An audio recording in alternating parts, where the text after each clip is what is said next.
Prior to coming into the military, I was, like many young adults, apprehensive about what my future was going to be like. I often look back now, seeing that I came from a background where I often got in more trouble than I should have, just like most people do. Now, the knowledge I have now, I think back, would I have done anything differently? I'd say no. I know the good, the bad, the ugly, the years of resentment and distaste and mistreatment and things that have came across have actually made me who I am today. Someone that's guided by values of integrity, which have shaped who I am. Good afternoon. My name is Gunner Sergeant Ken Roberts. I'm going to take a couple minutes just to tell you about who I am. When I decided to come into the Marine Corps, it wasn't a decision that I had made on my own. I had originally intended to come into Hart School of Music in Hartford, Connecticut.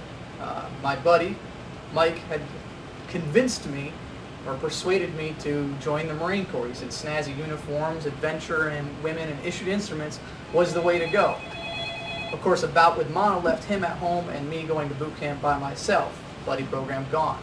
4 months later, after ego and laughter and all those good things that come with boot camp, I found myself here in Norfolk at the Armed Forces School of Music. 2 months after that, I was then transferred out of that School of Music because at the time I felt I was too good for it, and that was my downfall. So I transferred to combat logistics, something I knew nothing about, but was determined to do better in it than my previous job and to not fail at. Nobody ever really wants to be a failure in anything they do, especially something they felt they were good at. So this was going to be my new career field. I was then transferred to Okinawa, 3rd Marine Division, with all the recon rejects and headquarters battalion. I had a good time there, but we partied hard and we worked hard and played hard, so we drank a lot. And of course, young adults in the infantry, they all complain about their superiors, and you listen about how poor they were. And I would always tell myself, when I get there, I will never be like that person. I'll be better than that when I get to that rank. And I look back and realize that we were wrong thinking that. After I left Okinawa, I went to 2nd FSG at Camp Lejeune. I was 20 years old, and I got married for all the wrong reasons.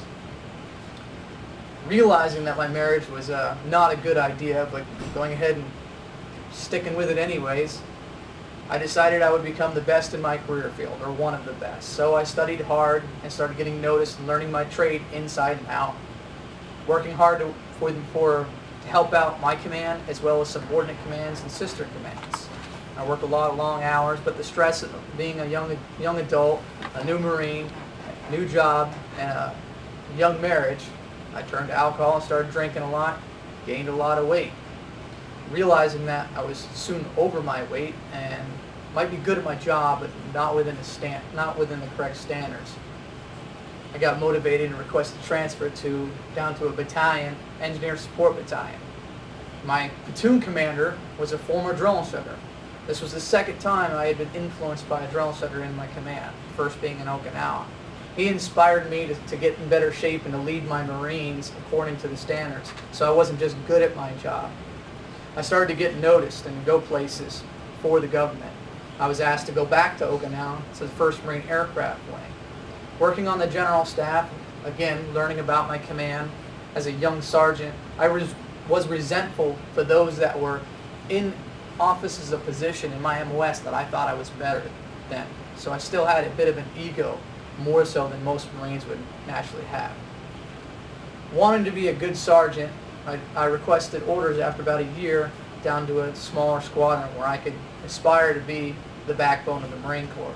When I got down there, the command was in dire straits.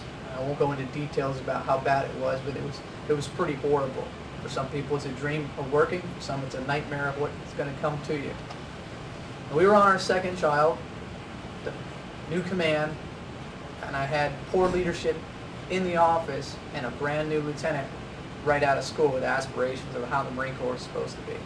So I had to buckle down and learn how to be that backbone, that strong NCO. And the 3rd time, I was inspired by yet another drill instructor that I met in the command, as well as another influential Marine, Staff Sergeant Lichty, who inspired me. And he was a drill instructor from San Diego, very motivated, great at his job, and he was also a martial art instructor trainer. And as a young sergeant, I looked to this staff sergeant as an inspiration of somebody that I wanted to be like. So after working hard, getting into good shape, becoming a good NCO, and aspiring to myself after people who allowed NCOs to be the instructors. Staff NCOs to be the trainers, and the NCOs to be the instructors, the ones that actually did the work and taught the work. After multiple chances to try to go, not chances, but requests to go to battlefield tour, I asked for orders to drill instructor duty where I could continue to earn leadership. And at the time I thought my marriage was going pretty well, getting better at least, so I asked for DI duty. When I got down there, it was not exactly what I thought it was going to be. It was a year and a half of us versus them. Recruits and officers versus the drill instructors. That's not why I went down there. So I suffered through that for about a year and a half, after about 4.5 platoons, and then went on quota.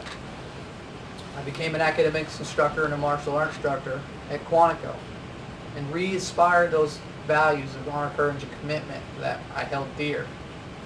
When I came back, my command, being jealous that they were, sent me to yet another company, and in turn for the worse.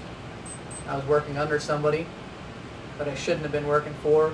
I had 3 kids now, a grieving wife who just lost her father to cancer, and once that was done, I found out that my house was going to foreclosure, and she hadn't told me. Apparently it was 9 months overdue, and I didn't know it yet.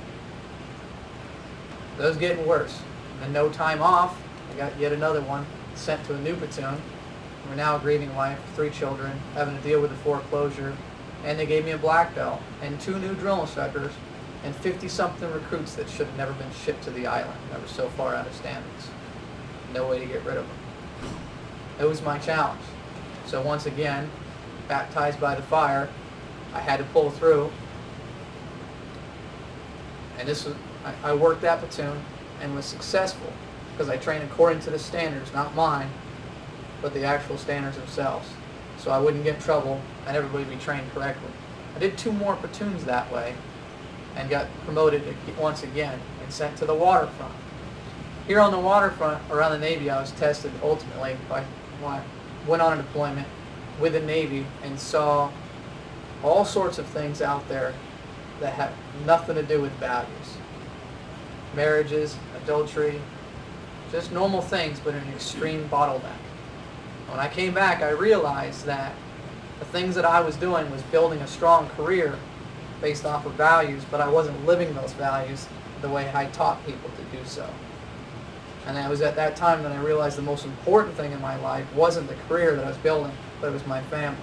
After 10 years of holding on to a marriage, the most important was my children, which is why I decided to separate from my spouse, hold on to my career, and hold on to my values, and I could teach my children what I know, which is honor, courage, and commitment. And the most important value to me is integrity.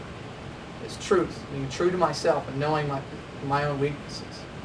So this is just a little bit to tell you about who I am, and I've gone through a lot of ordeals to develop where I'm at today. And I'll conclude by telling you that sometimes the hardest thing is not to hold on to a problem, but to let go of it and realize where the loss is at and pick up and move on. So I'll continue to teach my career, teach my children the way I teach my recruits, by holding on to the highest standards of morality, personal conduct, and professional skill. Thank you.